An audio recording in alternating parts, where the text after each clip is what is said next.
Hi friends, அஸ்ஸலாமு அலைக்கும். Welcome to இது சேனா சேனல். இன்றைக்கி வந்து சண்டே அப்படிங்கிறனால சண்டே ஸ்பெஷல் வந்து பார்த்திங்கன்னா மீன் தான் வாங்கியிருந்தேன். மீன் வந்து ஆற்று மீன் தான் வாங்கியிருந்தேன். ஜிலேபி கண்டையும் வாவல் மீன் தாங்க வாங்கியிருந்தேன். மீன் நல்லா சூப்பராக இருந்தது. ஆற்று மீன் அப்படிங்கிறனால மஞ்சத்தூளும் உப்பு போட்டு கழுவி வச்சுட்டேன். அப்போ தான் கவுச்சி இல்லாமல் இருக்கும் அப்படின்னு சொல்லிட்டு அடுப்பில் வந்து நான் சோறு உலைய வச்சு விட்டுட்டு அதுக்குள்ளே நம்ம வந்து சால்னாக்கு ரெடி பண்ணோன்னா அதுக்குள்ளே சோறு ரெடி ஆயிரும். மீன் வந்து பார்த்திங்கன்னா நல்லா சூப்பராக ஃப்ரெஷ்ஷாக இருந்தது. இப்போ இந்த மீனுக்கு வந்து மசாலா ரெடி பண்ணிடலாம். ஃபஸ்ட்டு நம்ம வறுக்கிறதுக்கு ரெடி பண்ணி மசாலா போட்டு ஃப்ரிட்ஜில் வச்சிட்டோம்னாக்கா நம்ம சால்னா ரெடி பண்ணுறதுக்குள்ளே மீனில் மசாலா நல்லா ஊறி நம்ம பொரிக்கும் போது சூப்பராக இருக்கும். இப்போ இதுக்கு வந்து பார்த்திங்கன்னா பூண்டு வந்து ஒரு 10 பல் பூண்டு சேர்த்துட்டு மஞ்சத்தூள், மிளகாத்தூள், அதுக்கப்புறம் கார்ன்ஃப்ளவர் மாவு, மிளகு, ஜீரகம் எல்லாம் சேர்த்து கொஞ்சம் எண்ணெய் சேர்த்து அரைச்சிட்டோன்னா மசாலா வந்து மீன்லேருந்து பிரியாமல் இருக்கும். மசாலாலேயே உப்பு சேர்த்து நல்லா ஃபைனாக அரைச்சி எடுத்துகிட்டு மீனில் அப்ளை பண்ணி ஃப்ரிட்ஜில் வச்சிட்டோன்னா நம்ம வறுக்கும் போது டேஸ்ட்டாக இருக்கும். மசாலாவும் பிரியாமல் நம்ம வறுக்கிறதுக்கு ரொம்ப ஈஸியாக இருக்குங்க. டேஸ்ட்டும் நல்லா சூப்பராக இருக்கும். ஃப்ரிட்ஜில் வைக்கிறனால மசாலா நல்லா செட் ஆகி நல்லா டேஸ்ட்டு கொடுக்கும். இப்போ மசாலாலாம் அப்ளை பண்ணி நான் ஃப்ரிட்ஜில் வச்சுட்டேன். இப்போ வந்து சால்னாவுக்கு வந்து தாளிப்புக்கு நம்ம ரெடி பண்ணிக்கலாம். இதுக்கு வந்து நல்லெண்ணெய் சேர்த்துக்கிட்டோன்னா டேஸ்ட்டு வந்து ரொம்ப நல்லாயிருக்கும். நம்மளுக்கு வந்து ரொம்ப உடம்புக்கு நல்லது.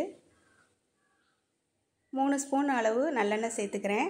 ஒரு கைப்பிடி அளவு சின்ன வெங்காயம் சேர்த்துட்டு ஒரு கைப்பிடி அளவு பூண்டும் சேர்த்துருக்கேன். பூண்டு வெங்காயமும் நல்லா கொஞ்சம் வதங்கட்டும். அதுக்கப்புறமா வரமிளகாய் சேர்த்துட்டு நல்லா வதக்கி விட்டுட்டு தக்காளி சேர்த்துக்கலாம். தக்காளி வந்து ஒரு 4 தக்காளி குழம்புக்கு சேர்க்குறோன்னா இதில் 2 தக்காளியை சேர்த்துட்டு தாளிப்பில் 2 தக்காளி சேர்த்துக்கலாம். இதில் 1 ஸ்பூன் ஜீரகமும் 1 ஸ்பூன் மிளகும் சேர்த்துக்கோங்க. அதோடய வீடியோ வந்து ஸ்கிப் ஆகிடுச்சு. இதை ஆற வச்சுட்டு மிக்சியில் ஃபைனாக அரைச்சி வச்சுக்கலாம். இப்போ அடுப்பில் வந்து மண் சட்டி வச்சுட்டேன். நல்லெண்ணெய் சேர்த்துட்டு 1 ஸ்பூன் வெந்தயம் சேர்த்து கட் பண்ணி வச்சுருக்கேன் வெங்காயத்தையும் சேர்த்துக்கலாம். வெங்காயம் நல்லா வதங்கினதுக்கப்புறமா கருவேப்பிலை சேர்த்துட்டு தக்காளியையும் சேர்த்துக்கலாம். எப்பவும் ஒரே மாதிரி செய்கிறதுக்கு இது மாதிரி கொஞ்சம் டிஃப்ரெண்ட்டாக செஞ்சு பார்க்கலாம். செம்ம டேஸ்ட்டாக இருந்ததுங்க. கண்டிப்பாக நீங்கள் இதே மாதிரி செஞ்சு பாருங்கள். செஞ்சு பார்த்துட்டு எப்படி இருந்ததுன்னு மறக்காமல் கமெண்ட்ஸில் சொல்லுங்கள். தக்காளி சேர்த்துட்டு உப்பு சேர்த்துட்டோன்னா சீக்கிரமாக தக்காளி வெந்துடும். தக்காளியும் வெங்காயமும் நல்லா வதங்கினதுக்கப்புறம் பச்சை மிளகா சேர்த்துட்டு நல்லா வதக்கி விட்டுட்டு இதுக்கு தேவையான மசாலா சேர்த்துக்கலாம். மீன் கழுவும் போதே அதில் மஞ்சத்தூள் சேர்த்துருக்கனால இப்போ இந்த சால்னாவில் வந்து கொஞ்சமாக ஒரு பிஞ்ச் அளவு மட்டும் மஞ்சத்தூள் சேர்த்துக்கலாம். 3 ஸ்பூன் மல்லித்தூள் சேர்த்துருக்கேன். நம்மளுக்கு காரம் எவ்வளோ தேவையோ அந்த அளவு மிளகாய்த்தூள், தனி மிளகாய்த்தூள் சேர்த்துட்டு கொஞ்சமாக மஞ்சத்தூள் சேர்த்துட்டு நல்லா மிக்ஸ் பண்ணி விட்டு நல்லா வதக்கிடலாம். தக்காளி நல்லா சாஃப்டாக வெந்துருச்சுனாக்கா நம்ம புளி தண்ணி சேர்த்துக்கலாம்.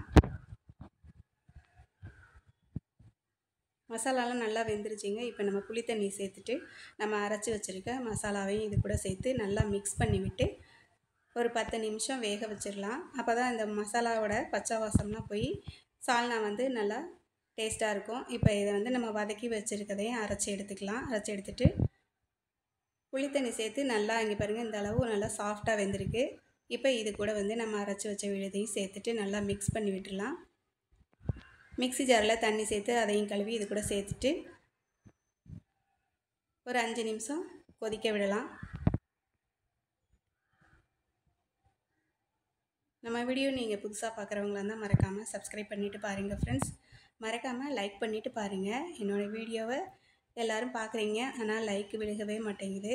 ஸோ அதனால் மறக்காமல் லைக் பண்ணிவிட்டு பாருங்கள் ஃப்ரெண்ட்ஸ். நம்ம சேனலுக்கு தொடர்ந்து சப்போர்ட் பண்ணுங்கள், சப்ஸ்கிரைப் பண்ணுங்கள். இப்போ சால்னா வந்து நல்லா கொதிச்சிருச்சு. நான் தண்ணி வந்து தேவையான அளவு சேர்த்து கொதிக்க விட்டுட்டேன். மாங்காய் சேர்த்துட்டு நம்ம அரைச்சி வச்சுருக்க தேங்காவையும் சேர்த்துட்டேன். தேங்காய் வந்து இளம் தேங்காயாக இருந்தால் அப்படியே சேர்த்துக்கலாம். கொஞ்சம் முத்தலாக இருந்தால் தேங்காய் பால் பிழிஞ்சு சேர்த்துக்கோங்க. இப்போ நல்லா கொதிச்சிருச்சு. நம்ம எடுத்து வச்சுருக்க மீனையும் இது கூட சேர்த்துக்கலாம். சூப்பரான மண் சட்டி மீன் குழம்பு ரெடி ஆயிடுச்சுங்க. டேஸ்ட்டு வந்து சும்மா வேறு மாதிரி இருந்தது. கண்டிப்பாக இதே மாதிரி ட்ரை பண்ணி பாருங்கள். கொத்தமல்லி தழையை சேர்த்துட்டு ஒரு கொதிக்க வச்சு இறக்கிட்டோன்னா சூப்பரான சால்னா ரெடி ஆயிடுச்சு. ஃப்ரிட்ஜில் வச்சுருந்த மீனும் சூப்பராக மசாலா செட் ஆகி ரெடி ஆயிடுச்சு. இதில் வந்து அரை லெமனை பிழிஞ்சு விட்டுட்டு வறுத்து எடுத்துகிட்டோன்னா சூப்பரான மீன் வறுவலும் ரெடி ஆயிரும். லன்ச் ரெடி ஆயிடுச்சுங்க. இன்றைக்கி வந்து இதுதான் எங்கள் வீட்டில் லன்ச்சு. உங்கள் வீட்டில் என்ன லன்ச்சு அப்படின்னு சொல்லிட்டு மறக்காமல் கமெண்ட்ஸில் சொல்லுங்கள்.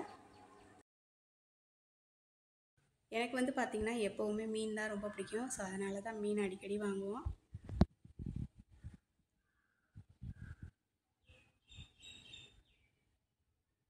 மீன் வறுக்கும் போது கொஞ்சமாக கருவேப்பிலை சேர்த்துக்கிட்டோன்னா நல்லா வாசமாக இருக்கும். மீன் வறுவலும் ரெடி ஆயிடுச்சு.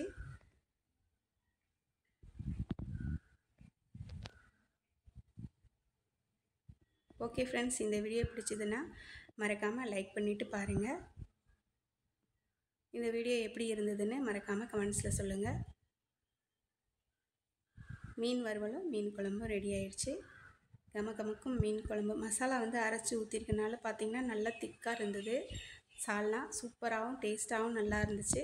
கண்டிப்பாக நீங்கள் இதே மாதிரி செஞ்சு பார்த்துட்டு எப்படி இருந்ததுன்னு கமெண்ட்ஸில் சொல்லுங்கள். நெக்ஸ்ட் வீடியோவில் பார்க்கலாம். தேங்க்யூ.